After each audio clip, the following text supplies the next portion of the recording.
is storyline. So I've just got a couple of simple screen grabs just to better illustrate what I'm talking about.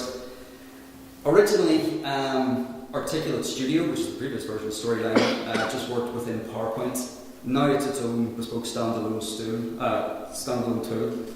You'll see that it still looks quite like PowerPoint as is. You still have that sort of like it or the ribbon along the top, the tabs to get through. This is where you basically add, edit, interact with all of your content to build it up. I've used this slide as a good example of the story view that comes with Storyline and doesn't currently come with any other authoring tool. This allows you to see how you're branching your content. So you know that if you've given someone an interaction on the page and they have to click on, they have to choose perhaps a certain content stream. You're a manager, you're an employee, you're an external consultant. Those are your three pathways. It actually shows you the branching of content. So it lets you see from a very high level view how users are actually going to pass down through your content. For anyone who hasn't used an authoring tool before, you probably look at that and think, okay, well, if you're branching content, it stands to reason that you're going to have some way to actually view it. For anyone who has used an authoring tool before and hasn't used Storyline, you're probably thinking, I have wasted days of my life not knowing where things are going. Slide number 10 goes to slide number 12, goes to 15, goes back to 4. You've probably got a bit of paper and a pen beside your computer, and you're frantically typing out. As soon as you delete the slide, my 12 was now my 11, 13, it can pose quite a lot of problems in most other authoring tools. So it's a great high level way of being able to see how your content's actually shaping up the page and how users are going to see it.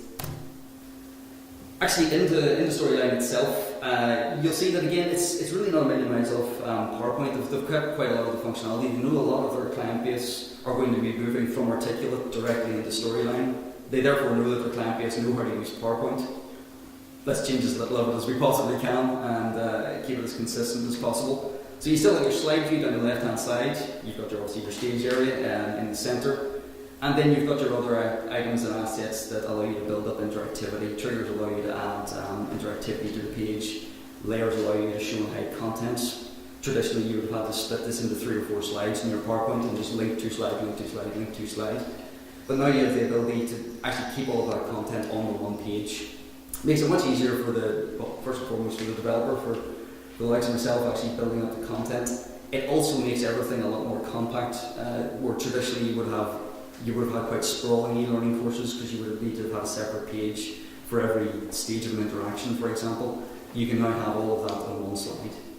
And you also have the ability to add in timeline-based interactions.